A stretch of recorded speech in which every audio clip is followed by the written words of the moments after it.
अच्छे इंसान को मार दो क्या आप? इतना बड़ा आदमी आप बताएंगे? आपको गाड़ी नहीं दिखी इतनी बड़ी? क्या क्या क्या मतलब है? आपने गाड़ी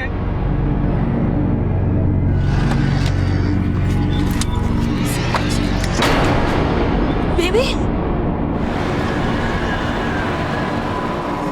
भाई साहब, ये एड्रेस बताएंगे? एक पान की दुकान है, वहीं पूछ लीजिए आप, आपको पता चल जाएगा। ठीक है, थैंक यू। वरुण, वरुण, वरुण बेटा किधर है तू? वरुण,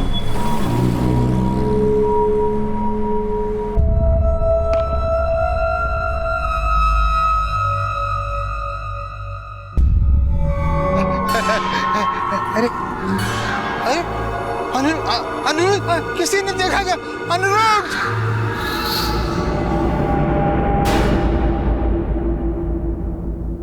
जिंदगी की सच्ची तस्वीर, उसका फलसफा, उसका किरदार अगर कहीं दिखता है तो बच्चों की शक्ल में, उनकी मासूम किलकारियों में, उनकी निष्पाप जुबान में। बच्चों की जिंदगी को खतरा मतलब जीवन के मौलिक सिद्धांतों पर हमला।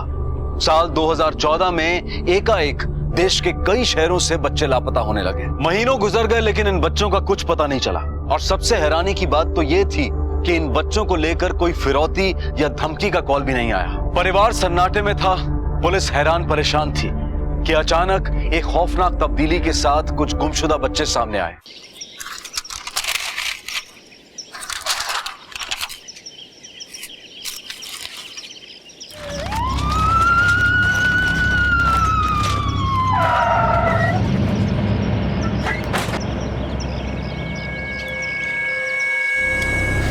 बॉडी तुमने कब देखी? साहब, आज सुबह मैं कचरा बीनने के लिए आया था और ये सारी लाशें देखी मैंने यहाँ पे।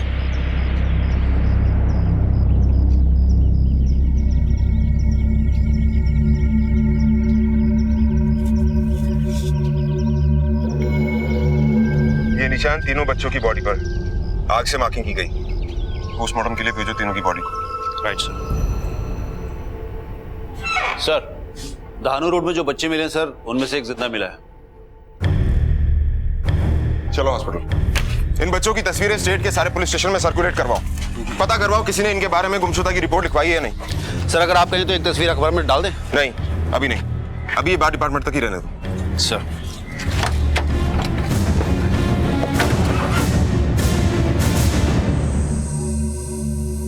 डॉक्टर साहब, बच्चे का स्टेटस कैसा है? फिलहाल कुछ बता नहीं सकते, कुछ टेस्ट और करने होंगे।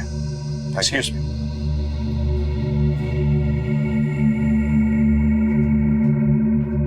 मुरे, सर। एक हवलदार पोस्ट करो यहाँ पर। Right sir.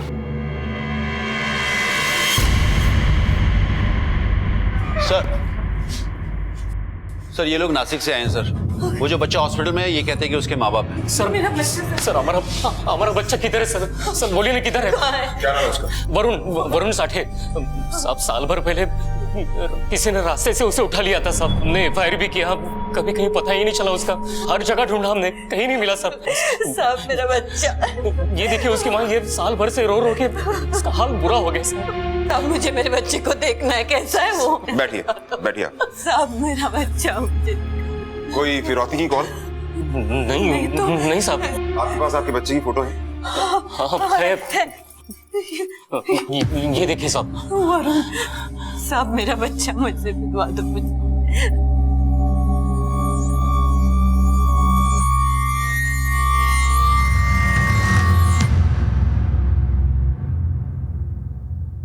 वरुण, वरुण, मेरा वरुण। वरुण, मैं वरुण नहीं है। हाँ? सब मुझे नकली बुलाते हैं।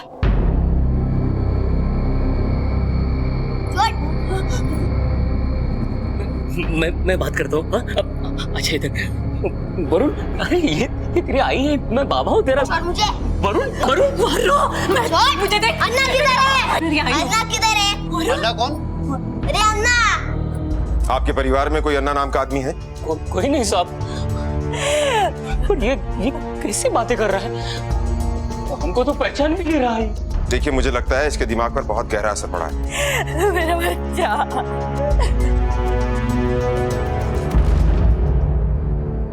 एक बच्चे का मन भी मासूम रहस्यों का घेरा होता है, लेकिन नासिक शहर से लापता वरुण साठे जब आखिरकार पुलिस को मिला तो वो अपने मन में मासूम नहीं बल्कि कुछ चौंका देने वाले, माँ बाप को डरा देने वाले रहस्य लेकर मिला। ये बच्चा मानो एक नई पहचान, एक नया नाम, एक नई सोच लेकर आया था।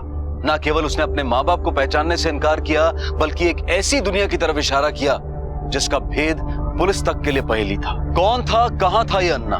उसका इस बच्चे के साथ क्या रिश्ता था? और क्यों थी इस बच्चे की ऐसी दर्दनाक हालत कि उसे रह रहकर दौरे आते थे? खुशी लौटी थी माँ बाप की जिंदगी में, लेकिन मासूम किलकारियों के साथ नहीं, बल्कि कपा देने वाले रुदन के साथ।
मोरे, इस बच्चे को यहाँ के रास्तों की अच्छी तरह से समझ।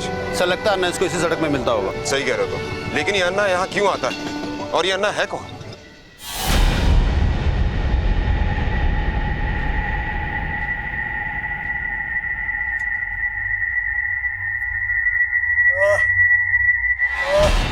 बस बस बस, अभी आराम मिल जाएगा। अभी दर्द हो तो शाम को फिर से लगा लेना, ठीक है? या मुझे आवाज दे देना। वरुण बेटा, तुमको मालूम है, तुम जब दूसरी कक्षा में थे तब, सुन ना, वो पिंकू है ना, अरे अपने बाजू के फ्लैट में रहता है वो, उसका ना सारा टिफिन तुमने खा लिया था स्कूल में, और उसकी माँ शिकायत करने आई थी तो क्या बवाल मचा था, रो रो के। याद है बेटा? बेटा सुन तो।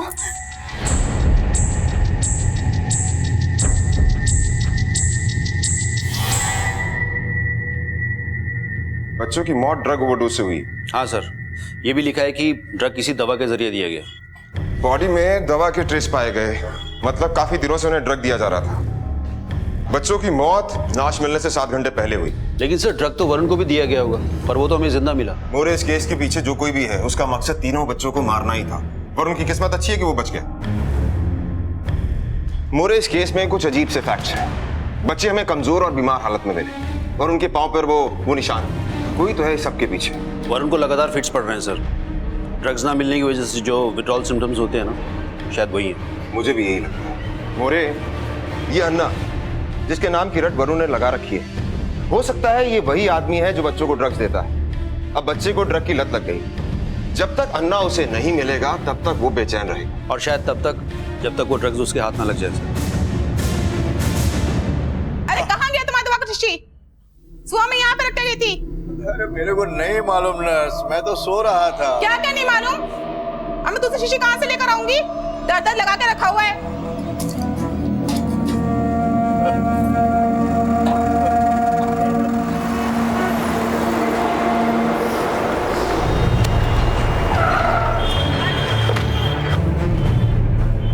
इसको देखा कहीं? हाँ देखा ना साहब, घूमता रहता है साहब, ये मेरे पास जरूर रहता था। ये बच्चा? हाँ साहब। क्यों? 150 रुपए का छुट्टा लेके आता था और मेरे से नोट लेके जाता था।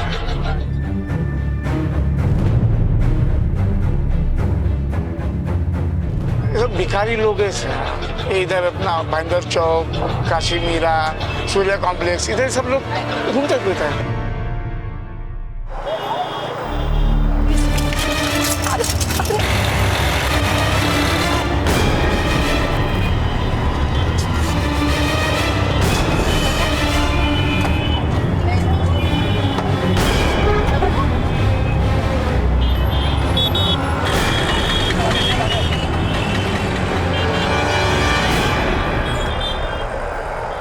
यहाँ कोई भिखारी नहीं दिख रहा। इधर आ।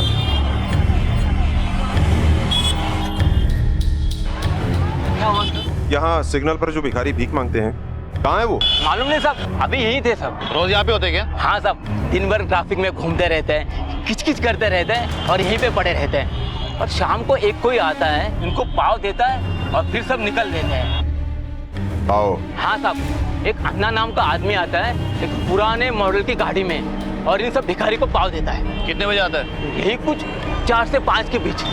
ये वरुण वाला अन्ना ही है, पता करो। Right sir.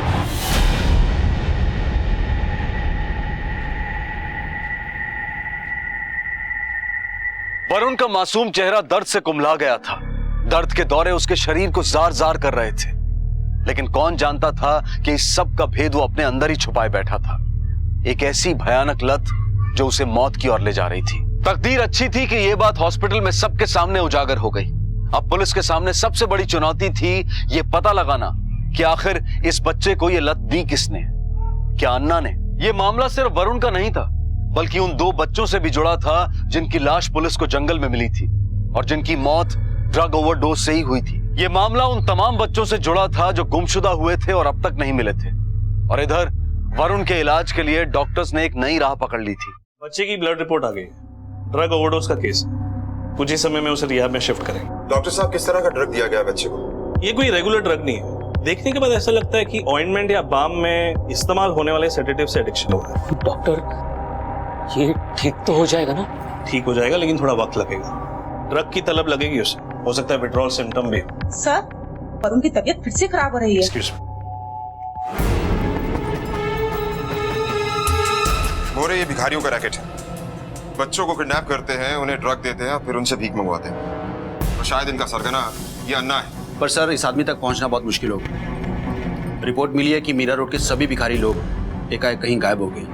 किसी ना किसी तरीके से इस अन्ना तक तो पहुंचना ही होगा। ये बच्चा ही हमें इस रैकेट के बारे में इंफॉर्मेशन दे सकता है। पर सर, मुझे नहीं लगता ये कुछ बता पाएगा। देखते हैं। मुझे पाव चाहिए। अंकल आंटी पाव देना, पाव दो ना, पाव चाहिए मुझे, पाव दो ना, पेट में दर्द हो रहा है। देख, मैंने तुझे कहा ना कि पाव मैं तुझे दूंगा। पहले ये बता कि तू रहता कहाँ था, किसके साथ रहता था? उस स्टॉल में पकिया, बिन्नी, साबुन ये सब रहते थे और बहुत मारते थे साहब, हम लोग को बहुत मारते थे और भीख मंगवाते थे और बहुत सारे आंटी लोग भी थे। क्या रे, रोने का नहीं, भीख मांगने का पैसा मिलेगा है? भीख मांगने का, रोने का ज्यादा पैसा मिलेगा। ऐसे रोने का, जिसको गाना आता है गाना भी गाने का, रो के गाने का। ऐसे रोने का, रो रो। अभी इतना बताया, तू बोला था ना देगा पाव, देना प्लीज, देना देना।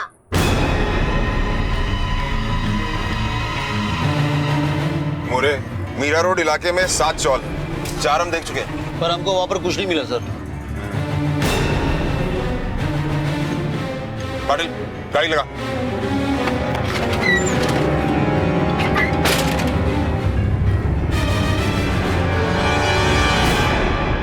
बच्चों, यहाँ अन्ना कौन है? जवाब दो साहब, क्या पूछ रहे हैं? सर, ये तो बीमार लगते सर। बीमार नहीं है, इनकी आंखें देखो, नशा किया हुआ इन्होंने। मोरे, इन बच्चों को रिहैबिलिटेशन सेंटर भेजो। इस पूरे एरिया को छान मारो, जहां शक हो चेक करो। अगर ये बच्चा यहाँ है तो अन्ना का सुराग भी यहीं मिलेगा। अरे चुप रे, परेशान करके रख दिया है।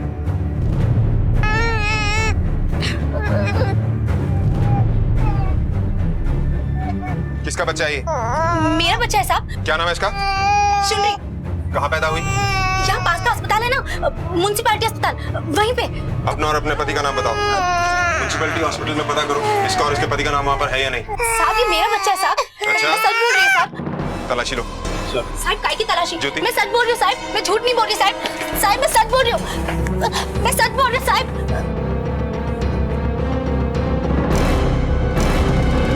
साहब मार क्यों रहे साहब? साहब हुआ क्या साहब? सामने देख। देखता हूँ सर। साहब पर मार क्यों रहे साहब? सर यहाँ अंदर तो कुछ और ही खेल चल रहा है सर। तेरी साले की पकड़ इसको। अरे साहब मैंने कुछ नहीं कहा। मारना नहीं साहब। अरे साहब मारना नहीं साहब। ये सारे फर्जी माँ बाप, ये चौल इनका अड्डा है। देखना ये है कि इनमें अन्ना कौन है। अन्ना तू है क्या? नहीं साहब मैं नहीं। तो तू है अन्ना? नहीं साहब। तो फिर अन्ना किधर रहता है? कौन अन्ना साहब? हम लोग किसी अन्ना बिन्नो को नहीं जानते साहब। अपने दिमाग में जोर डाल, तू तो दिमाग की बत्ती बुझा दूंगा, समझा ना? साहब बोला ना नहीं मालूम अन्ना कौन है। साहब मैं बताता है साहब, फोन आता है साहब, कभी गाड़ी में मिलने को आता है साहब, पर इधर रहता नहीं है साहब। नंबर दे उसका, चल। नंबर नहीं साहब, अलग अलग नंबर से कॉल करता है साहब, एक नंबर नहीं है उसका। इधर से आता है, किधर जाता है कुछ मालूम नहीं साहब, कलेक्शन करता है और चला जाता है। अब तो दिहाड़ी भी है साहब, जितना काम करते उतना पैसा मिलता है साहब। बच्चों को भीख मंगवाना, उनको ट्रेनिंग लेना, ये दवादारों का काम करते हैं साहब हम लोग। मालूम नहीं वो कौन है। अब सच सच बता, बच्चे कहाँ से आते हैं और कौन लाता है उन्हें? अन्ना साहब वो देखे जाता है साहब, बाहर शहर से लाता है, दिल्ली, कोलकाता, सूरत, नागपुर, उधर उसका आदमी है साहब। और रहता किधर है? नहीं मालूम साहब, शपथ नहीं मालूम साहब, हम लोग को छोड़ दो साहब। 100 में 70% अन्ना लेता है साहब, और 30% हमारा, बाकी एक बच्चा रहने को मिलता है साहब। अन्ना बॉस है क्या सबका? हो साहब, बहुत कड़क आदमी है वो। लेन देन में जरा भी कोई ऊंच नीच किया तो समझो उसका सामान। अन्ना इस बार माफ कर दे अन्ना, अगली बार मैं पूरा पैसा देगी, टाइम पे देगी, आई शपथ।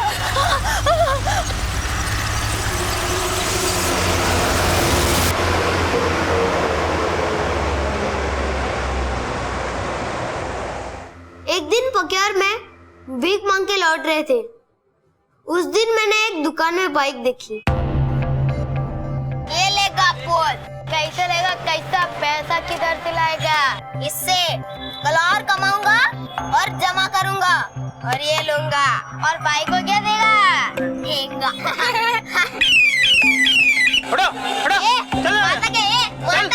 ये पैसे दे के खरीदूंगा बोल रहा हूँ। ये चल दे पैसा, चले बनी फटाफट, चल रहे जल्दी दे, चल निकाल। क्या देख रहा है मुंह? पैसा दे, चले तू भी, क्या देख रहा है? पैसा दे, चल चल पैसा दे, टाइम कोटी मत कर, चल जल्दी निकाल, देना पैसा, देना रे बाबा, दे जल्दी से, चल।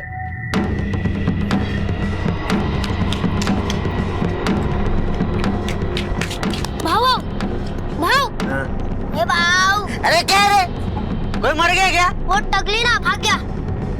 भाग गया? आएगा, इधर ही आएगा वो।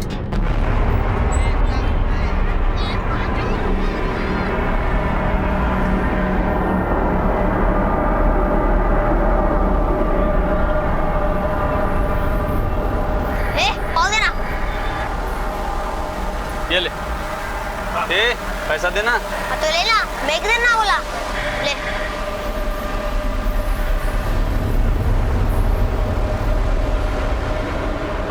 मस्का लगा के देना। मस्का मार दिया है। शेर नहीं लगा था क्या आप उनको? चल वो अन्ना जैसा बोल दे, चल। तो अन्ना के पास जाना है, इधर काय को आया है? बाजार का पाव अन्ना के पाव जैसा बिल्कुल नहीं था, बिल्कुल मजा नहीं आता था, और मेरे पेट का दर्द भी बढ़ने लगा।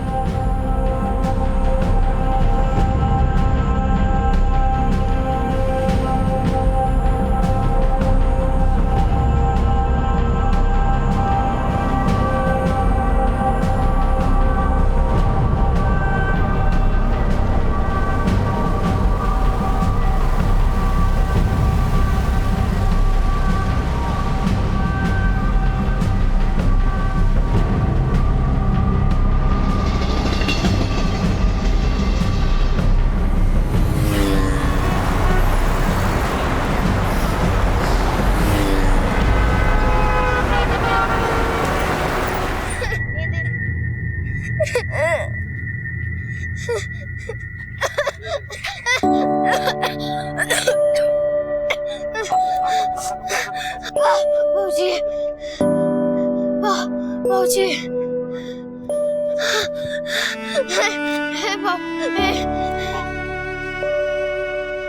उस दिन बहुत तकलीफ हुआ साहब, और अन्ना अपनी गाड़ी लेके आया।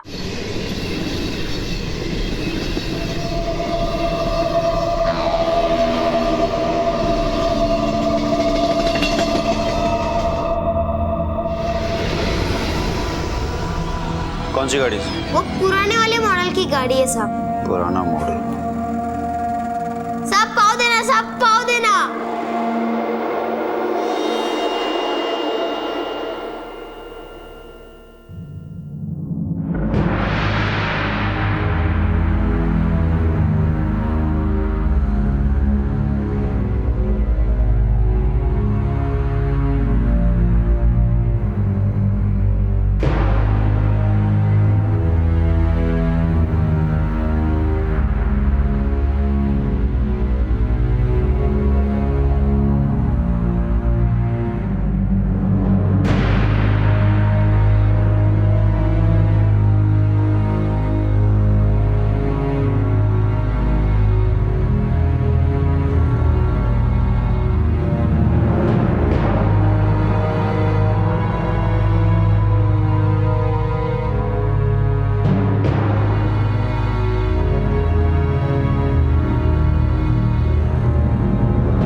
कल्पना कीजिए एक बच्चे का मन जो बड़ों की मायावी दुनिया से तो घिरा ही था और नशे की लत ने उसकी रही सही सोच को भी कुंद कर दिया था। लेकिन पुलिस ने बड़ी सूझबूझ से वरुण के इलाज के दौरान उसकी बीती हुई दर्दनाक जिंदगी का रहस्य उससे बुलवाया।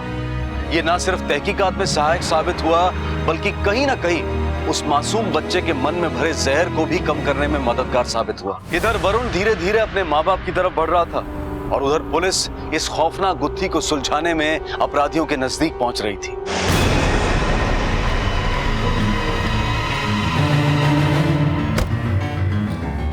यहाँ से रोज एक गाड़ी निकलता है पुराने मॉडल का, देखा है क्या? हमें क्या पता सर, दिन भर में कितनी गाड़ी आती जाती रहती है, कैसे पता चलेगा?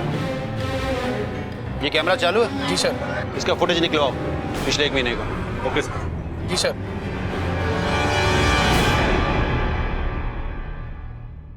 इस रोड से रोज पुराने मॉडल की गाड़ी निकलती है करीब 4 या 5 बजे के बीच में।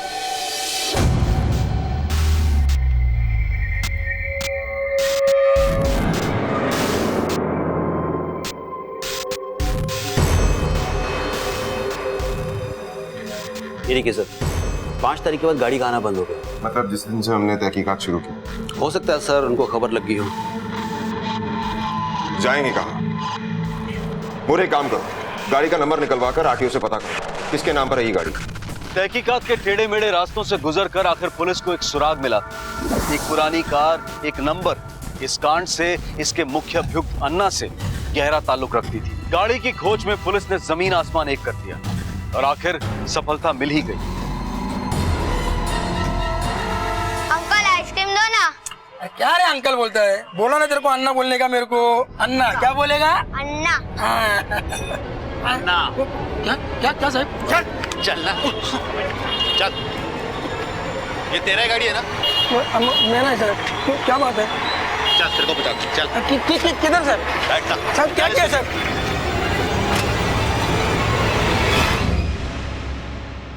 मैं क्या किया साहब? देख तेरा अन्ना। ये अन्ना नहीं है साहब। मैं बोला ना साहब, मैं बोला ना, मैं कुछ नहीं किया साहब। इसे थाने लेकर चलो। चल।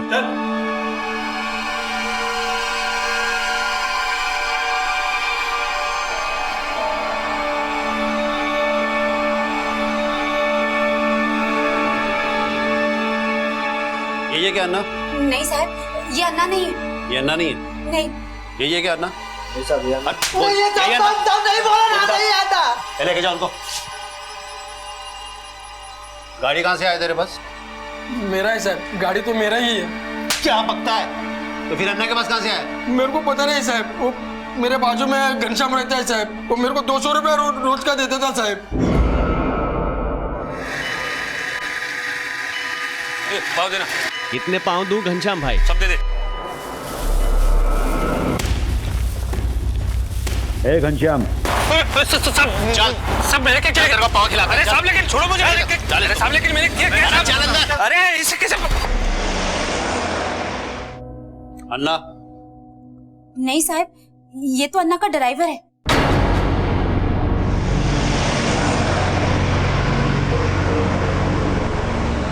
नहीं सर, हम किसी का ड्राइवर नहीं है सर। तो तू क्या पाव बांटने निकलता है सिर्फ? नहीं साहब, मैं तो क्या साहब मैं तो गैरेज में काम करता हूँ साहब। एक दिन हमको मिला वो साहब, बोला काम है, बोला गरीब बच्चा लोग को पाव बांटने का गाड़ी में। मैं साहब पठानवाड़ी के पीछे से हम उसको रोज उठाता साहब, बाद में हम पाव लेता था साहब। उसके बाद काशी मीरा, गोल्डन नेस्ट, भाईंदर नाका, जहाँ तक गरीब बच्चा लोग बैठता ना साहब, उन सबको पाव देते साहब। साहब वो अपने हाथ से देते थे साहब, बहुत अच्छा आदमी थे साहब। और अन्ना तेरे को कितने देता था? 250 रुपये साहब। नंबर है क्या उसका या कोई एड्रेस? नहीं साहब, ये तो कभी बताया नहीं साहब। बस पठानवाड़ी के पीछे से रोज 4 बजे उठा था। टाइम का बहुत पक्का था साहब अन्ना, लेकिन 5 दिन से तो साहब उधर भी नहीं आ रहा। सब मुझको अन्ना कहते हैं। अब तक जो नाम पुलिस सुनी रही थी वो हकीकत था या फिर कोई काल्पनिक इंसान, पर एकाएक ये असल रूप लेने लगा। एक के बाद एक अभियुक्त उसका परिचय, उसके होने का प्रमाण देने लगे। इतना तय था कि अपहरण, हत्या और बेगरी का ये शैतानी खेल एक बड़े षड्यंत्र का हिस्सा था, जिसका जाल शहर शहर गांव गांव फैला था। और इसमें कई लोग शामिल थे, जिनके निशाने पर सैकड़ों बच्चे थे। इनमें कई सरगना, कई मास्टरमाइंड्स हो सकते हैं, लेकिन मुंबई का सबसे बड़ा संचालक अन्ना था। और अब पुलिस को सिर्फ ये जानना था कि आखिर ये अन्ना छुपा कहां था। हाँ भैया, ये सेब कैसे?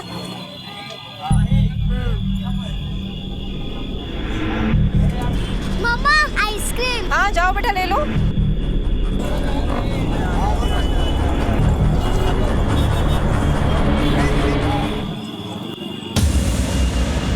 खुशबू, भैया वो छोटी सी बच्ची आई थी आइसक्रीम के लिए। खुशबू, खुशबू भाई साहब, आपने एक छोटी सी बच्ची देखी है क्या? खुशबू कहाँ चली? खुशबू,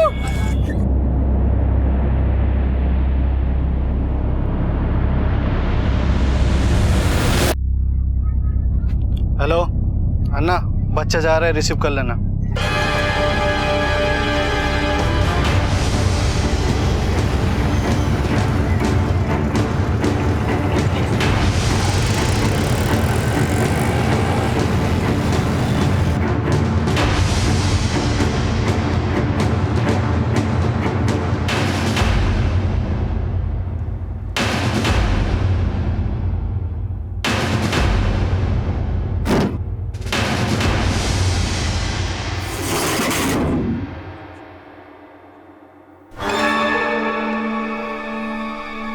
चल जा।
अंदर लेके जाओ इनको।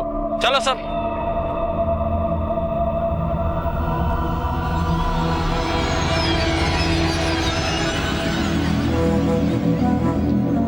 सब सही? हाँ साहब। अभी जिसको जो जो इलाका दिया है उधर वो सही सही से काम करना है। रेड में अपना बहुत लोग पकड़ा गया, सही नहीं हुआ, लेकिन अभी पुलिस का बंदोबस्त हट गया है। अनिल, तू भाईंदर चक नाका, तू स्टेशन रोड। तू शांति नगर और तू गोल्डन लिस्ट। ए साहब, अपने को छोटा बच्चा देना, बड़े बच्चे में कमाई नहीं है। मैं तेरे को 10% ज्यादा देगी। अगली बार हिसाब सबको याद है ना? हाँ, 100 में 70। 30 तुम्हारा, 70 मेरा। जिसको जैसा जैसा सिखाया है वैसा वैसा करना है। कोई बदमाशी नहीं करने का, पुलिस वाले से बात नहीं करने का, जैसा सिखाया वैसे ही करना। कैसा चलने का, कैसा बोलने का, वो चोट का निशानी, सब जैसा सिखाया वैसे ही। मैं भी आएगा उधर, लेकिन अभी नहीं, 2 हफ्ते बाद। बच्चों लोग, पाव कैसा लगा? अच्छा। और भी मिलेगा दोपहर में खाने का, किसी को देने का नहीं। देखो, पुराना चावल में रेड पड़ गया। अभी इन बच्चों को रहने के लिए कोई दूसरा जगह ढूंढो। इधर इस एरिया में मेरा घर है, इधर इनको रख नहीं सकता है। और हाँ, कुछ भी गड़बड़ होएगा, इन बच्चों लोग से कुछ भी होएगा, मेरे को फोन करने का, ठीक है? 1-2 दिन में इन बच्चों लोग के लिए इंतजाम करता है मैं। शाम को वापस बच्चों लोग को लेके आने का।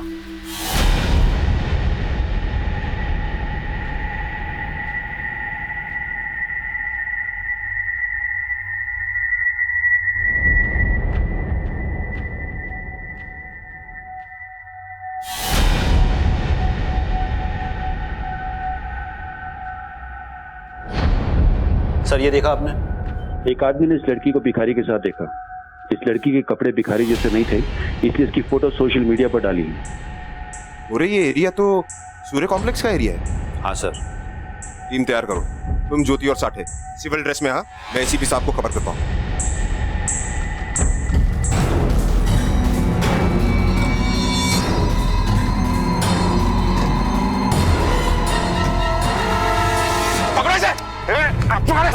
पकड़ दे को।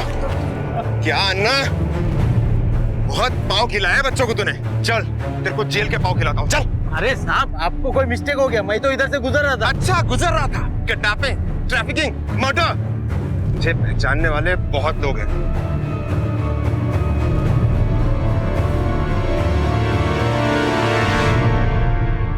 अन्ना, यही है अन्ना साहब, यही है। इसने ही मारा बग्या और बिन्नी को। उठ रहे, काम पे नहीं जा रहा क्या? उठो।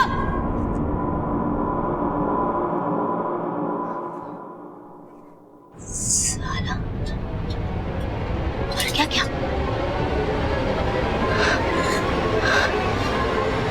बाऊ, जल्दी आ, देख।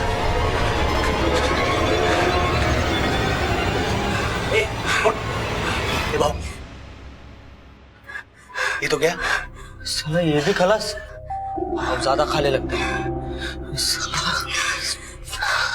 अब क्या करेंगे? क्या करना है? अन्ना को फोन लगाना दे। अन्ना को फोन।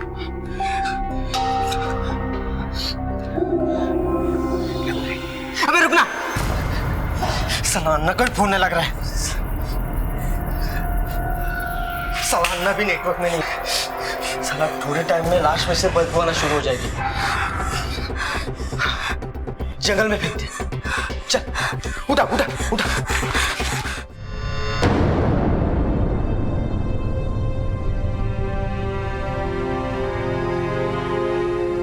आई बाबा,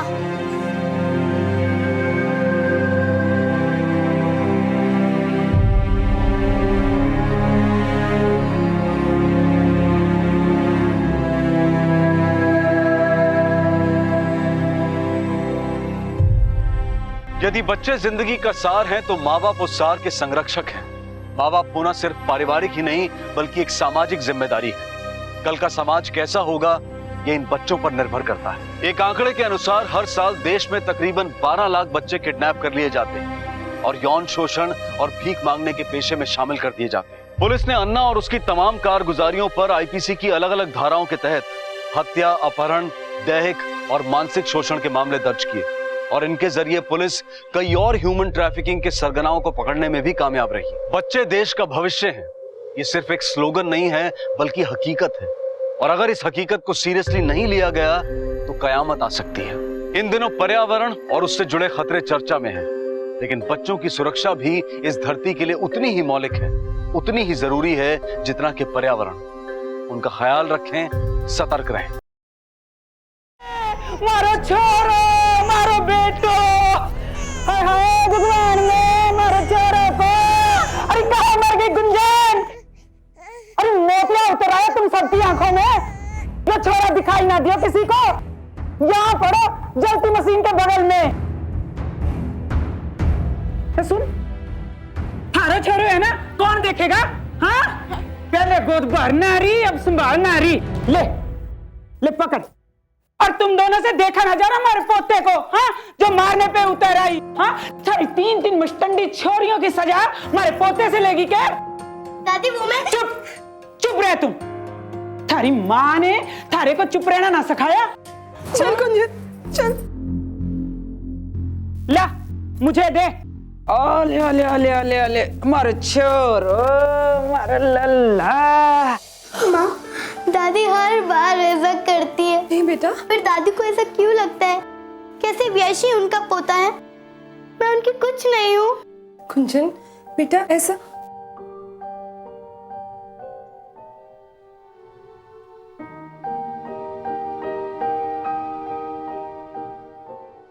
माफ करना रीमा, कुंजन अभी छोटी है, उसका ध्यान नहीं गया होगा। आज मेरी बेटी की वजह से तुम्हारे बेटे को कोई नुकसान हो जाता तो। नहीं दीदी,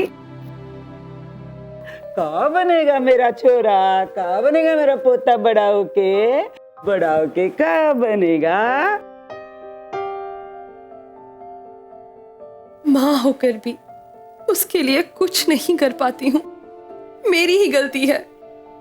3 बेटियों को पैदा किया, अब बस पढ़ लिख जाएं, अपनी किस्मत खुद बनाएं। भगवान मेरी बच्चियों की मदद करो। वक्त हर पल बदल रहा है और समाज में आते बदलाव और उसकी तरक्की को देखकर बहुत खुशी होती है। आज हमारे यान मंगल ग्रह तक पहुंच गए हैं। हम समुद्र की गहराइयों को नाप रहे हैं, लेकिन अफसोस कि हमारे समाज का एक हिस्सा ऐसा भी है जहां आज भी लड़के और लड़की में भेदभाव किया जाता है, और यही भेदभाव अक्सर समस्याओं और अपराधों को जन्म देता है। राठी परिवार एक भरा पूरा खुशहाल परिवार था, तो फिर आखिर ऐसा क्या हुआ था कि जैसे उनकी खुशियों को किसी की नजर लग गई हो? हेलो हेलो,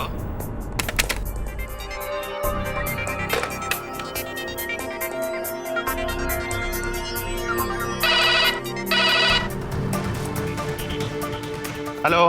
हनुमान गली के कावेरी अपार्टमेंट्स में रीमा और राकेश रथी रहते हैं, हस्बैंड वाइफ। वो जिसको अपना बच्चा बता रहे हैं वो बच्चा उनका नहीं है। अब आके उस बच्चे को ले जाइए। ये औरत कह रही थी कि कोई हस्बैंड वाइफ है जो एक बच्चे को लिए घूम रहे हैं जो उनका है ही नहीं। सर कोई डिटेल्स दिए? कभी कभी आपसी खुन्नस का भी मामला होता है और एक दूसरे पे इल्जाम लगा देते हैं। खुन्नस का तो कोई मामला नहीं लग रहा था, क्योंकि काफी डरी हुई थी। और वैसे भी आजकल ये बच्चों की किडनैपिंग, उनके शोषण के कई सारे मामले सामने आ रहे हैं, नजरअंदाज भी नहीं कर सकते। तुम एक काम करो जी, वहां चली जाओ, 2-4 सवाल पूछ लेना। वो है क्या मिलते का, कोई इन्फॉर्मेशन निकलती है क्या? जी सर।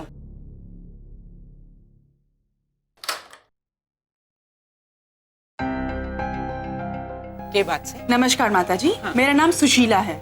माता जी, यहाँ पास में पल्स पोलियो प्रोग्राम का कैंप लगने वाला है। हम सब घरों से जानकारी इकट्ठा कर रहे हैं। आपके घर में कोई छोटा बच्चा हो तो उसकी जानकारी थोड़ी दे दीजिए। आजा आजा, भीतर आजा। जी बैठ। बच्चे का नाम? यश राठी। बच्चे की उम्र? 4 महीने। जी। और जन्म की तारीख? 9 दिसंबर को हमारी गोद में आया था हमारा पोता। और कोई बच्चा है छोटा घर में जो कि 5 साल से कम उम्र का है? ना ना, और कोई ना। जी, मेरी बेटी है, क्या थी, 4 साल की है। चुप रहे, छोरियों को कोई जरूरत नहीं से जो सबकी, जो भीतर जा। एक मिनट माता जी, लड़का हो या लड़की हो, दोनों को बराबर पल्स पोलियो की दवा पिलानी पड़ती है। क्या नाम बताया अपनी बेटी का? जी, ख्याति। और क्या उम्र होगी? 4 साल। ठीक है, मैंने डिटेल्स नोट कर ली हैं। जब यहाँ पास में पल्स पोलियो का प्रोग्राम होगा तो अपनी बेटी को लेके जरूर आइएगा। हो गया थारा की जानकारी। चलो और घर हमें भी जाना होगा ना। चलो चलो चलो। बहुत जुबान चलने लग गई है थारी। जा भीतर जा। अरे सरिता, तुम्हें पता है वो एविंग वाली लड़की इंजीनियरिंग पास कर ली है। क्या बात कर रही हो? हाँ, टॉप आई है वो। लगता है आप बहुत थक गए हो। हाँ, वो बस दिन भर घूम घूम के पोलियो के लिए जानकारी लिखते रहो और ये राठी के यहाँ तो बहुत टाइम लग गया। आप राठी परिवार गई थी? ये लोग तो बहुत अच्छे हैं। अरे रहने दे, ठाट तो रीमा के हैं। पहले बच्चा नहीं हो रहा था और अब देखो क्या क्या नहीं किया उसने बच्चे के लिए, पता भी है? मुझे तो याद है, उन्होंने मन्नत, हवन, मंत्र, तावीज सब कुछ ट्राई किया था। 6 साल तक बेचारे लोग कोशिश करते रहे पर कोई फायदा नहीं हुआ। शायद किसी डॉक्टर ने उनकी मदद की थी ना। चलो अच्छा हुआ, जैसे भी हो परिवार में खुशी तो आई। वैसे डॉक्टर का नाम क्या था? Doctor G S. Hooda. Doctor Hooda? पूरा नाम क्या है? Sir doctor G S. Hooda. G S. Hooda नाव कुठेतरी ऐकलंय, शायद किसी केस में सुना है। जॉन, तुम एक काम करो, जरा इस हुड्डा के बारे में पता लगाओ। अरे ये तो बंद है। इकडे ये क्लिनिक क्यों बंद है? वो तो पता नहीं, पर हाँ यहाँ पर रेड हुई थी और उन्होंने सब सील कर दिया, तभी से ये क्लिनिक बंद है। और ये डॉक्टर हुडा? उन्हें तो पुलिस तभी पकड़ के लेके चली गई। हेलो, सुबह मैंने डॉक्टर हुड्डा के बारे में आपको पूछा था। असल में सर डॉक्टर हुडा एक अनाड़ी था जो लोगों को ठग रहा था। सर वो औरतों को कुछ दवाई देकर उनका मंथली साइकिल गड़बड़ कर देता, फिर कहता कि वो माँ बनने वाली है और उसके बाद प्रेगनेंसी में कोई ना कोई प्रॉब्लम बताकर उन्हें कहता कि अबॉर्शन करना पड़ेगा, जबकि सर प्रेगनेंसी तो कभी थी ही नहीं। Okay, thank you for the information. पहले कहा जाता था कि बच्चे भगवान की देन है, लेकिन आज साइंस ने इतनी तरक्की कर ली है कि वो लोग भी जिनकी बच्चा पाने की उम्मीद लगभग मर सी गई थी, आज उन्हें भी ये खुशी मिल पाती है। आप जरूर अपनी खुशियों के लिए हाथ आगे बढ़ाएं और मदद लें, लेकिन इस बात का जरूर ध्यान रखें कि कहीं कोई आपकी भावनाओं के साथ खिलवाड़ तो नहीं कर रहा।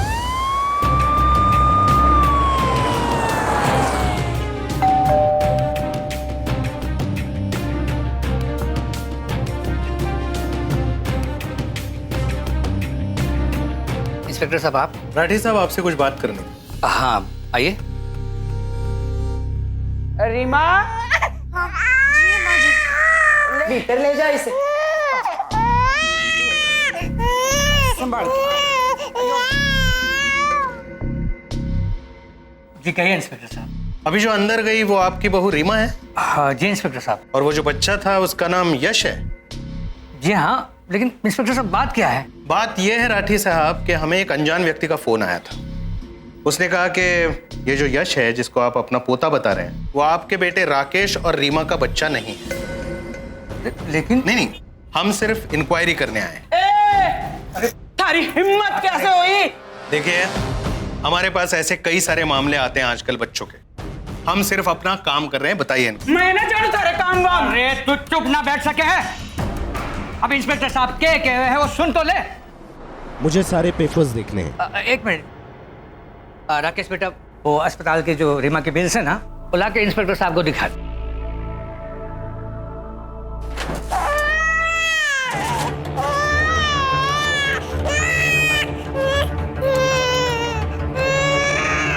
राकेश, अरे रुक जाओ ना, एक तो पेपर नहीं मिल रहे। अब कहाँ से मिलेंगे पेपर? हाँ, टाइम आने पर किसी चीज की जरूरत हो तो मिले है तुझे? अरे ढूंढ रहा हूँ ना। हाँ तो ढूंढो जल्दी। आप कौन? क्या नाम है आपका? इंस्पेक्टर साहब, यो हमारी बड़ी बहू है। अच्छा, हम खड़ी आके कर रही है? हाँ, काम ना है? जा भीतर जा। हाँ जा बेटा। इंस्पेक्टर साहब, ये रही फाइल। जी।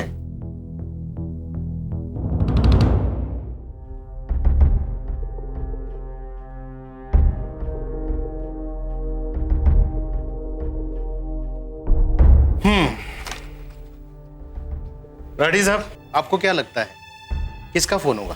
मतलब आपकी किसी से कोई दुश्मनी वगैरह? नहीं सर, हमारा कोई दुश्मन नहीं है। ठीक है, anyways thank you for your cooperation. कोई बात नहीं।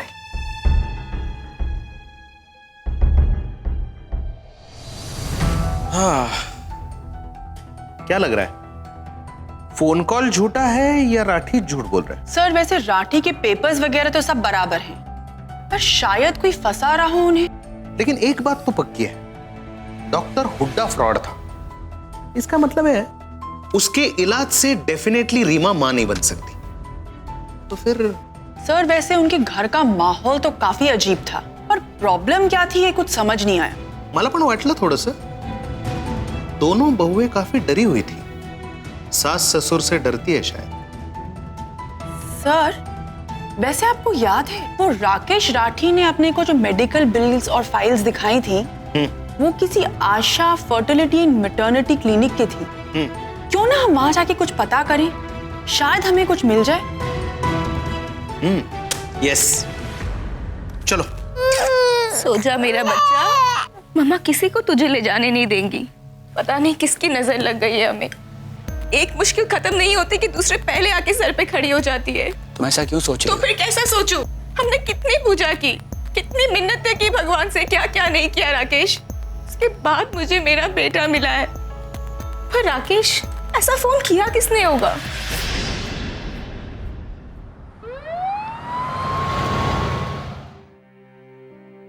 ये राकेश और रीमा राठी आपके पेशेंट थे, कुछ फर्टिलिटी ट्रीटमेंट के लिए आए थे आपके पास। कुछ उनके रिपोर्ट्स दिखाएंगे? सर कोई डेट याद है, कब आए थे वो? एग्जैक्ट डेट तो पता नहीं, लेकिन उनका बेटा 3-4 महीने का है, तो उसके आसपास की कोई डेट होगी। सर इस साल की बिल फाइल दिखा देता हूँ आपको।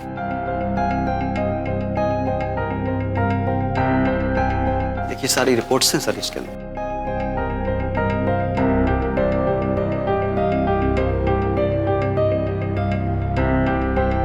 सब कुछ तो ठीक है। ठीक है, thank you so much. You're welcome, sir.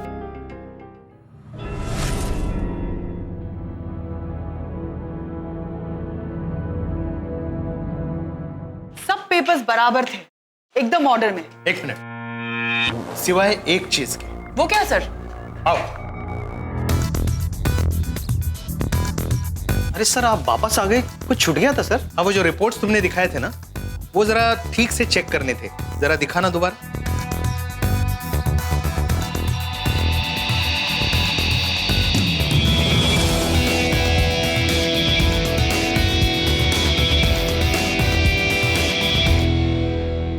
इसमें तो गड़बड़ है। गड़बड़? हाँ फर्क है इसमें। कैसा फर्क सर? कोई फर्क नहीं होगा सर। नहीं है इसमें फर्क, इसमें फर्क नहीं है। हाँ इधर इधर, ये क्या है? ये बाकी के सारे रिपोर्ट है, ये प्रिंटेड है, दिख रहा है? प्रिंटेड है ना? और ये राकेश राठी का रिपोर्ट, ये नाम देख। हाँ ये हैंड रिटन है, ये डेट भी हाथ से लिखी है ना? ये फर्क नहीं है। और ये दोनों बिल, इनके नंबर सेम क्यों है? बता, सच सच बता, क्या जानता है राकेश राठी के बारे में? इंस्पेक्टर साहब मैं बताता हूँ। देखिए यहाँ पर दिन भर हजारों पेशेंट्स आते हैं और ऐसे हर किसी को याद रखना बहुत मुश्किल है। लेकिन हाँ, मुझे मिसेस रीमा राठी के बारे में बहुत कुछ याद है। आज से 2 साल पहले वो अपने पति और सास के साथ यहाँ पर आई थी। तो इलाज हो पाया उनका ठीक से? जो मैंने उनको टेस्ट कराने को कहे थे वो करवा कर आए थे मेरे पास, और जब रिपोर्ट्स आई तो पता चला कि राकेश राठी का स्पर्म काउंट बहुत कम था। इस हिसाब से उनको टेस्ट ट्यूब बेबी भी नहीं हो सकता था, राकेश बाप नहीं बन सकता था। उसके बाद वो लोग यहाँ पर फिर कभी नहीं आए।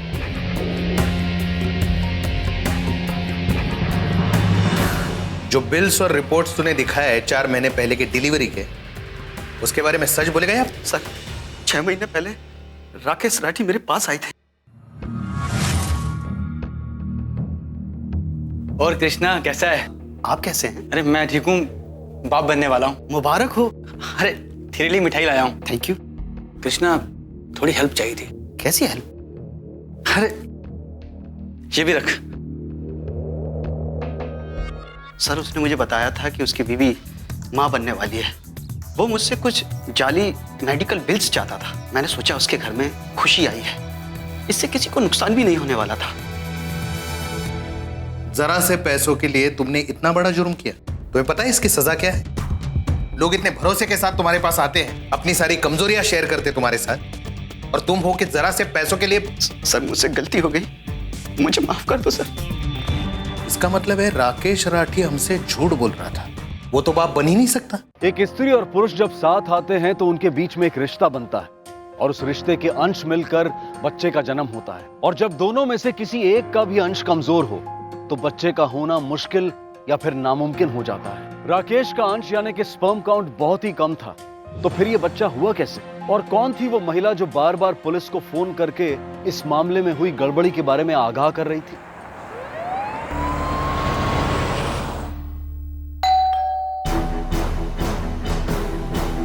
राकेश कहाँ है? राकेश को बुलाओ, उससे बात करनी है।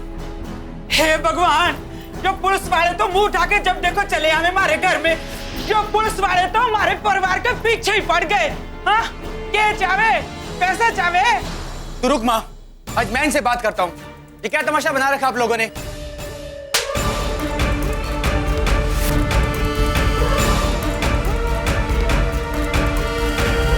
हवा में उड़ना बंद कर और सीधे सीधे हमारे सवालों का जवाब दे, और इस बार एकदम सच। इंस्पेक्टर साहब, मैं आपको सब सच बताता हूँ, प्लीज मेरे साथ चलिए।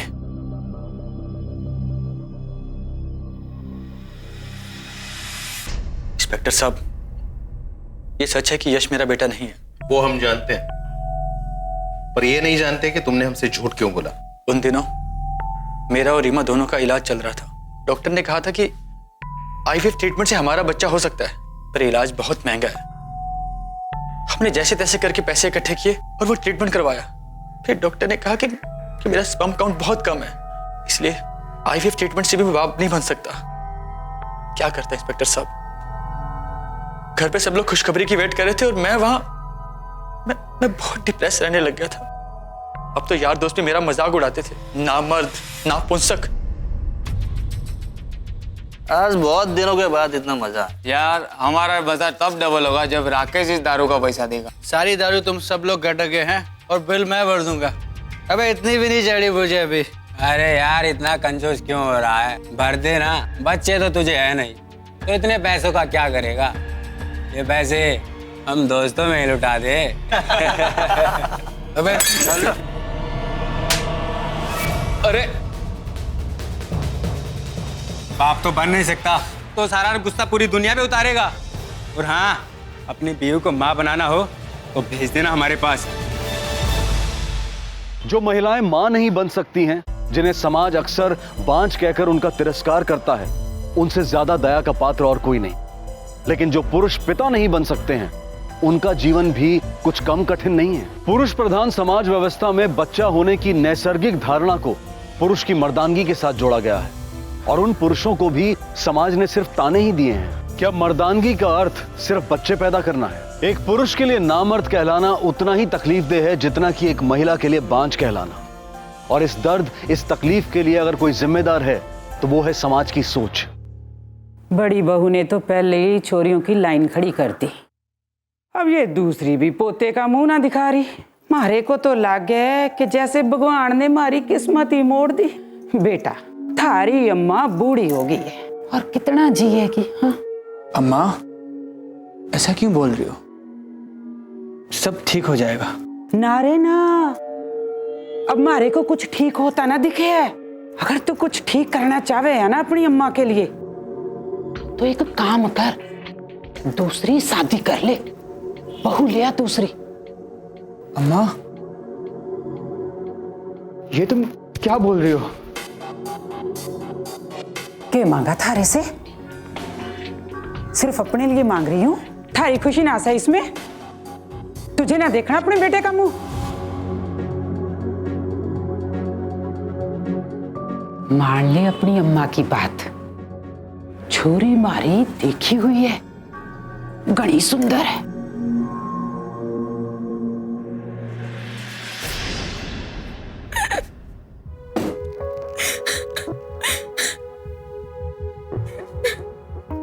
क्या हुआ रीमा, तुम रो क्यों रही हो?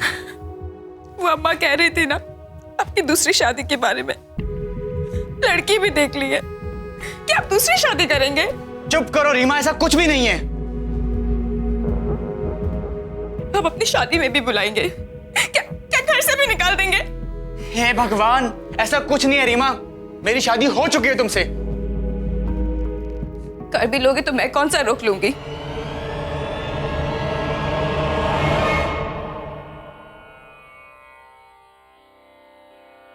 बाबा बहुत कष्ट है, मदद करो हमारी।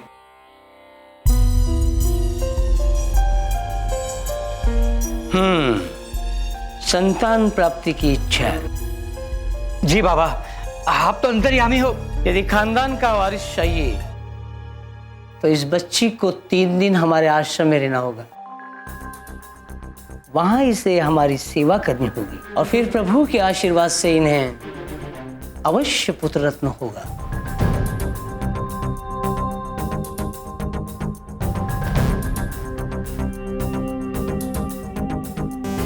जी बाबा, आप जैसा कहेंगे हम वैसा ही करेंगे। बस बाबा, हमें आपके आशीर्वाद चाहिए।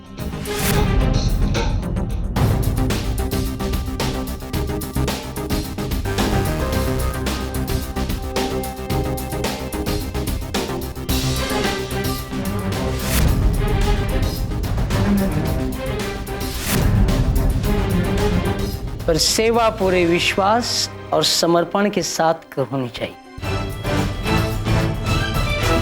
नहीं, मैं नहीं जाऊंगी कोई आश्रम कोई सेवा करने के लिए। रीमा, कहा ना, नहीं होगा मुझसे ये सब।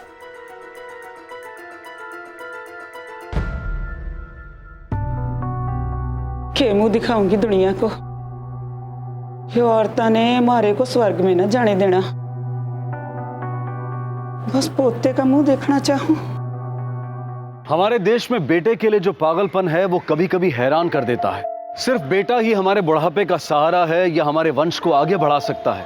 ऐसी दकियानूसी सोच अच्छे खासे इंसान को भी बहका देती है, जिसका फायदा हर तरह के नीम हकीम और पाखंडी बाबा उठा लेते हैं। राठी परिवार में भी यही दबाव अब रीमा और राकेश पर भारी पड़ने लगा था और वो इस दबाव में कुछ ऐसा करने जा रहे थे जो पूरे परिवार के लिए खतरनाक साबित हो सकता था। रात दिन अम्मा के ताने रीमा को, कमरे में रीमा का रोते रहना और बाबूजी वो अलग से लगे हुए हैं। मैं चारों तरफ से घिर गया था। क्या करता इंस्पेक्टर साहब, क्या बताता लोगों को कि मेरा बच्चा नहीं हो सकता। फिर जब बिल्कुल बर्दाश्त के बाहर हो गया, लगा कि दिमाग फट जाएगा, आखिर में मैंने हिम्मत करके अम्मा को बता दिया। अम्मा सब ठीक तो है ना? ये ऐसे अपने छोरों से एक बात पूछनी थी। परिवार से बढ़ के कुछ होवे? अपनी अम्मा और बाबूजी की इज्जत करो हो। हाँ अम्मा।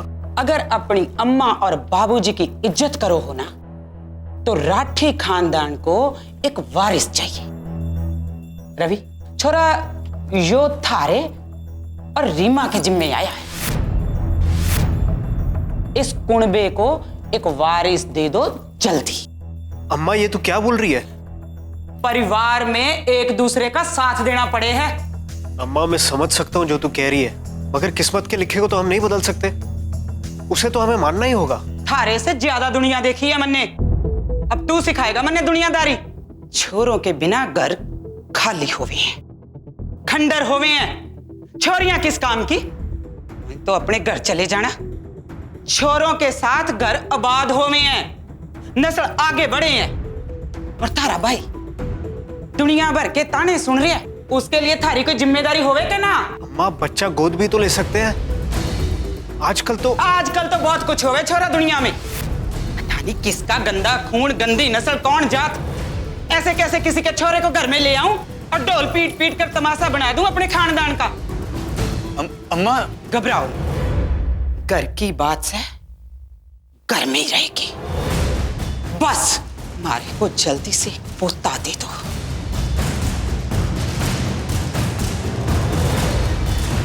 थारे आगे हाथ छोड़ो। और अंशु भी तो है। उसकी चिंता ना कर, उससे बात मैं कर लूंगी।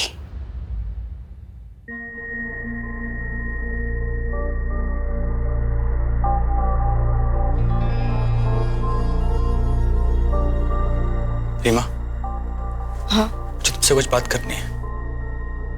हाँ बोलो ना।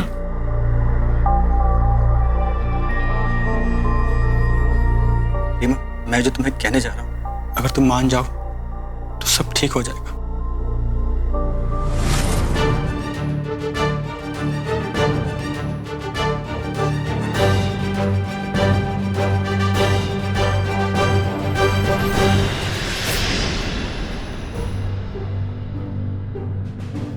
राकेश तुम नहीं तुम रीमा रीमा और कोई चारा नहीं है, या तो आश्रम में जाओ उस बाबा के पास, इसे तुम बिल्कुल नहीं जानती, या फिर भाई के पास जो इसी परिवार का है। बोलो क्या करो? हो क्या गया तुम्हें राकेश? मैं नहीं जाऊंगी, मैं कहीं नहीं जाऊंगी। ध्यान से सुनो मेरी बात, मैं किसी के पास नहीं जाऊंगी।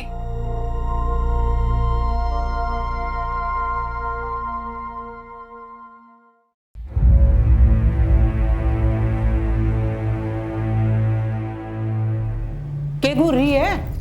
एक बात याद रखना, यो बात किसी से मत बोलना। अगर किसी से बोली तो ये तीनों छोरियों के साथ घर से बाहर जाना पड़ेगा। और सुन,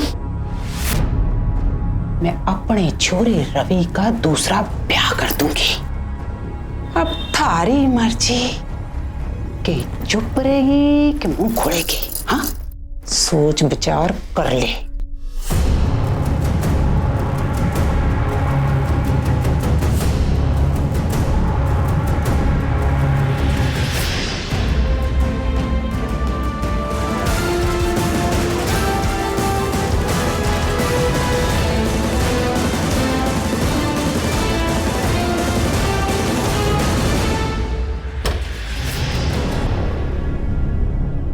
यश मेरे भाई का बेटा है।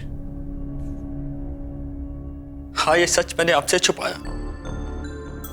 आपसे क्या, सबसे छुपाया। पर मैं क्या करता इंस्पेक्टर साहब, क्या कहता किसी से कि मैं ना मार दूं, और मेरी बीवी मेरे भाई के साथ। मैं बहुत मजबूर था इंस्पेक्टर साहब, कुछ नहीं कर पाया, चुपचाप परिवार के डिसीजन को मान लिया। उम्मीद है आपको आपके हर सवाल का जवाब मिल गया होगा। इंस्पेक्टर साहब, आपसे एक रिक्वेस्ट है, इस बात का जिक्र आप बाहर किसी से मत कीजिएगा। पहले ये शर्मिंदगी भरी जिंदगी जी रहा हूं। ठीक है मिस्टर राठी, अगर जरूरत पड़ी तो हम फिर आएंगे।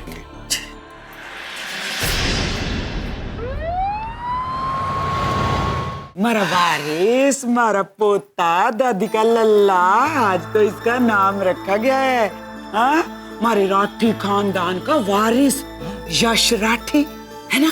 बड़े पाठ और मन्नतों के बाद राठी परिवार के खानदान को एक वारिस मिला है, और इस खुशी में आज मैं कह रहा हूँ कि मैं अपना ये सारी जायदाद और अपना सारा कारोबार जो है वो अपने पोते यश के नाम कर रहा हूँ।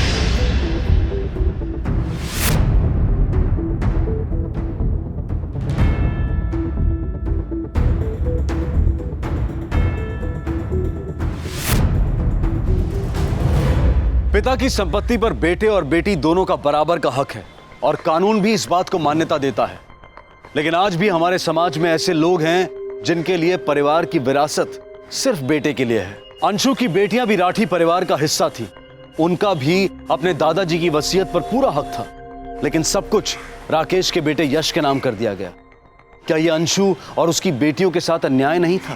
अक्सर हम भूल जाते हैं कि एक अन्याय दूसरे अन्याय को जन्म देता है, और जिससे सिर्फ अपराध ही उभर कर आता है। सर, ये हमारे एरिया के खोए हुए बच्चों का डेटा है। पिछले 6 महीने में संख्या काफी बढ़ गई, और सर ये लास्ट 6 मंथ्स की केस लिस्ट है, जिसमें से 11 केसेस अभी भी अनसॉल्व्ड है। और सर एक और बात, ये 4 केसेस हैं, दूसरे स्टेशंस ने हमसे हेल्प मांगी है। हेलो इंस्पेक्टर साहब, राकेश रथी ने फिर से आपसे झूठ बोला है। उस बच्चे का बाप राकेश का भाई नहीं है, वो सिर्फ एक कहानी बनाई गई थी आपसे सच छिपाने के लिए। देखिए मैडम, आप प्लीज यहाँ पुलिस स्टेशन में आकर अपना बयान दीजिए। सच सच बताइए कि क्या हुआ है। अगर आप यहाँ आकर हमारी मदद करती है तो ये केस बहुत जल्दी सॉल्व हो सकता है। नहीं, मैं वहाँ नहीं आ सकती। देखिए मैडम, बिना किसी सबूत के सिर्फ एक एनोनिमस फोन कॉल पर हम कुछ नहीं कर सकते। और हाँ, एक बात याद रखिए, अगर आप जो कुछ भी कह रही है वो झूठ है तो ये जुर्म है, और इसकी आपको सजा मिलेगी। देखिए, मैं झूठ नहीं बोल रही, बस वहाँ आके बयान नहीं दे सकती। अरे क्यों नहीं दे सकती? अरे आपको पूरी सिक्योरिटी मिलेगी। हेलो,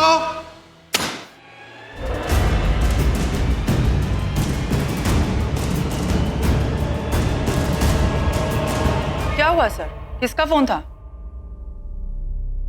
वही ये राठी का बच्चा नहीं है, वही फोन कॉल। ये औरत एक तो सामने नहीं आना चाहती, हमें फोन घुमा देना तो बहुत आसान है सबके लिए। कभी कभी तो ना बुरा लगता है वो राकेश के लिए।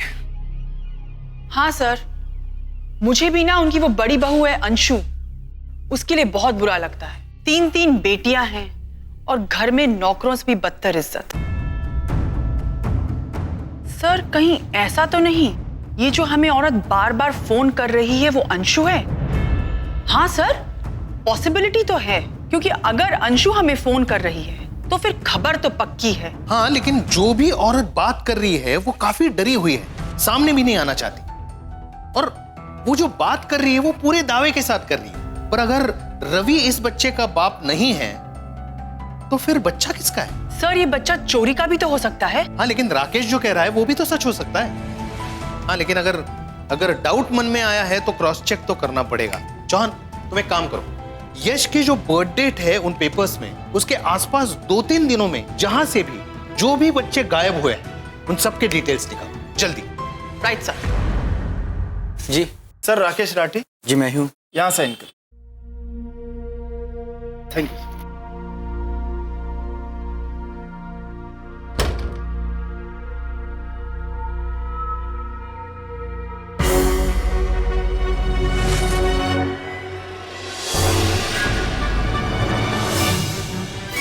क्या हुआ राकेश?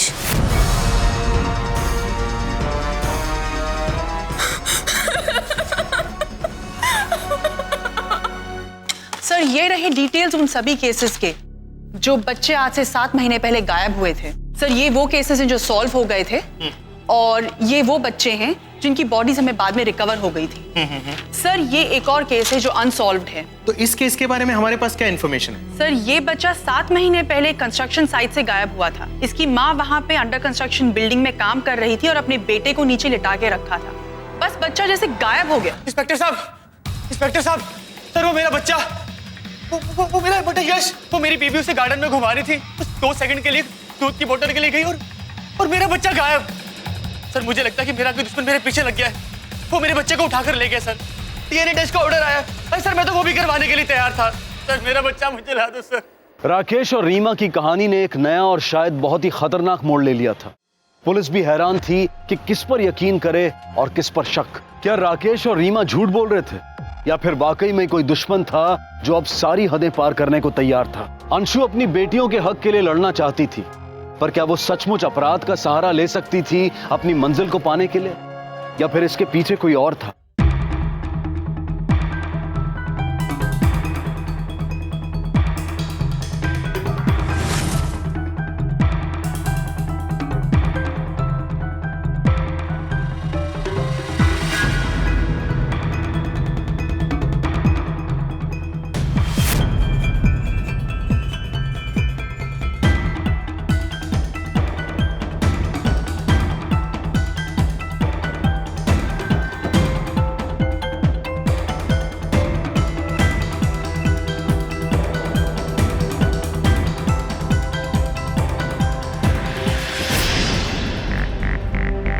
हाँ साहेब, एड्रेस भी सेंड कर दो तुम्हाला।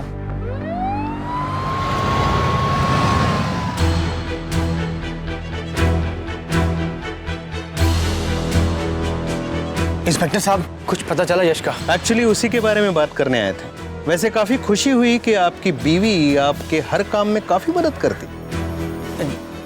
जी मैं समझा नहीं।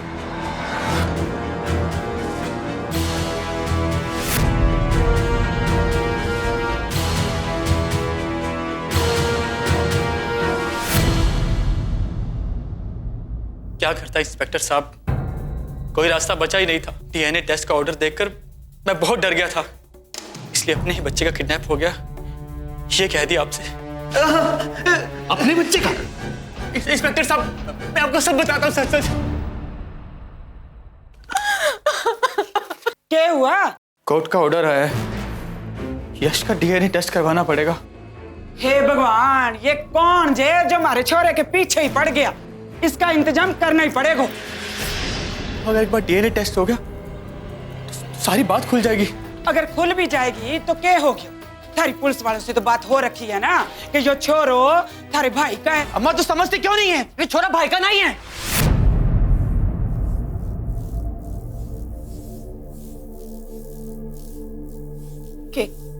के कहा? अम्मा, अम्मा माफ कर दे मुझे। अम्मा तेरी खुशी के लिए मैं रीमा को भाई के पास भेजने के लिए भी तैयार हो गया। ना तो रीमा राजी थी और ना ही भाई। अम्मा मैं क्या करता, इसलिए अम्मा मैंने तेरे से झूठ बोला। ये बच्चा मैं कहीं से उठा के लाया हूं अम्मा। जो किसी और का पाप मारे माथे का कलंक बने, इसका तेरे को बाहर फेंक दो। बिल्कुल चुप। मनमानी कर ली तुम मियां बीवी ने। इस छोरे की वजह से अपने खानदान को दाग ना लगने दूंगी। ना रहेगा ये छोरा, ना कहीं होगा टेस्ट। तिहारी टेस्ट से पकड़े जाएंगे, इसलिए माँ ने कहा कि बच्चे को गायब कर दे। पिछले 7 महीने से माँ बाप थे उसके। अरे हम तो भूल ही गए थे कि वो हमारा बच्चा नहीं है। ऐसे कैसे कचरे में फेंक देते उसे। सबसे पहले IVF टेस्ट करवाया और वो फेल हो गया। फिर माँ ने घर पे पोता पोता पोता पोता की रट लगा रखी थी। क्या करता, कुछ समझ नहीं आया तो रवि से मदद मांगी।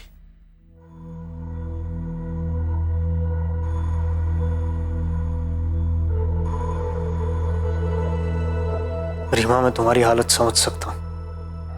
मैं जानता हूं इस वक्त तुम्हें कितनी तकलीफ हो रही होगी, और मेरे बारे में तो किसी ने सोचा भी नहीं। मुझे माफ करना रीमा, मैं तुम्हारी मदद नहीं कर पाऊंगा। इससे तो बेहतर यही होगा कि मैं अपनी बीवी और बेटियों को लेकर यहां से कहीं दूर चला जाऊं। भाई साहब, थैंक यू सो मच। उसके बाद हम घर पे बिना बताए डॉक्टर हुड्डा के पास गए एक आखिरी कोशिश करने के लिए। उस समय तो वो आदमी हमारे लिए भगवान से कम नहीं था, पर बाद में पता चला कि वो बहुत बड़ा फ्रॉड है। अरे उसने तो हमें भी ठग लिया। कहा कि रीमा प्रेग्नेंट है, मां बनने वाली है, पर कोई बच्चा नहीं था। सब झूठ था। मैं तो पूरी दुनिया को बता चुका था कि मैं बाप बनने वाला हूं। अब क्या करेंगे राकेश? अम्मा और बाबूजी तो घर घर जाके ढिंडोरा पीट के आ गए कि वो दादा दादी बनने वाले हैं। कुछ नहीं होगा। पर कल को जब सबको पता चलेगा कि मैं मां नहीं बनने वाली हूँ, तब क्या मुझे फिर से तुम्हारे भाई के पास या उस साधु बाबा के पास भेज दोगे? हाँ, बकवास बंद करो अपनी।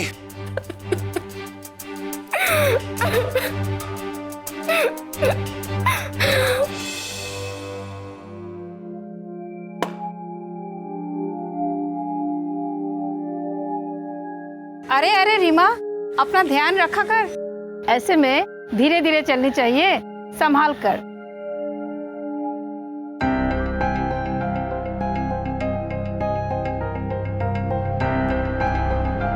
रीमा, ये क्या कर रही हो? अरे बेल्ट बहुत टाइट है, मुझे खुजली होती रहती है। रीमा, क्यों मेरा जीना हराम कर रही हो तुम? सब कुछ तुम्हारे लिए तो कर रहा हूं। पूरे परिवार से झूठ बोला मैंने। भगवान के लिए इस बेल्ट को हमेशा पहन के रखा करो। अगर किसी ने गलती से भी देख लिया तो फिर हम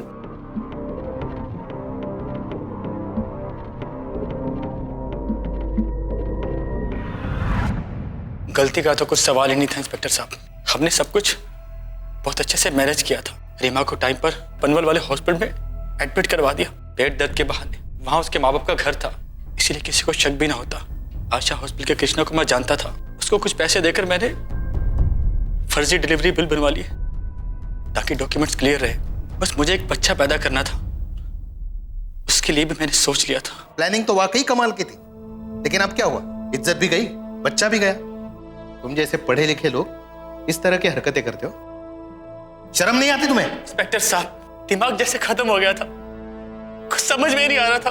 घर पे 24 घंटे बच्चा बच्चा बच्चा। हम तो लुट गए इस बच्चे के चक्कर में। राकेश एक पढ़ा लिखा नौजवान था, अच्छे बुरे की समझ थी उसे। काश उसने अपने माँ बाप के दबाव में आकर ऐसी घिनौनी साजिश को अंजाम ना दिया होता तो आज वो सलाखों के पीछे नहीं होता। बच्चे की चाह सबको होती है, लेकिन उसके लिए हम किस हद तक जा सकते हैं वो हद हमें ही तय करनी है। सास के तानों और पति के छोड़ देने के डर ने रीमा की जुबान बंद कर दी थी, लेकिन ममता की आस लगाए बैठी रीमा को एक बार भी इस बात का ख्याल नहीं आया कि वो किसी दूसरी माँ का बच्चा छीन रही थी। राकेश अपने ऊपर लगी नामर्दानगी की तोहमत को हटाने में इतना उलझ गया कि बिल्कुल एक सीजन्ड क्रिमिनल की तरह उसने किसी और का बच्चा चुराने का जाल बुन लिया। नई जिंदगी का सफर शुरू करने के लिए बहुत खुश और उत्साहित राकेश और रीमा का एक गलत कदम उन्हें आखिर सलाखों के पीछे ले गया। इच्छा करना, उम्मीदें रखना, ये बिल्कुल सही है, लेकिन उन्हें पूरा करने के लिए जुर्म का रास्ता अपनाना ये कतई सही नहीं है। इसी विचार के साथ मैं अनूप सोनी आपसे विदा लेता हूं। फिर मुलाकात होगी अगले एपिसोड में और खुलासा करेंगे एक और जुर्म का। तब तक अपना और अपने परिवार का ख्याल रखें और देखते रहें क्राइम पेट्रोल डायल 100। सबक एक को सीख हम सबको। जय हिंद। क्राइम पेट्रोल के और भी दिलचस्प कहानी देखने के लिए हमारे चैनल को सब्सक्राइब करें और बेल आइकॉन दबाना न भूलें।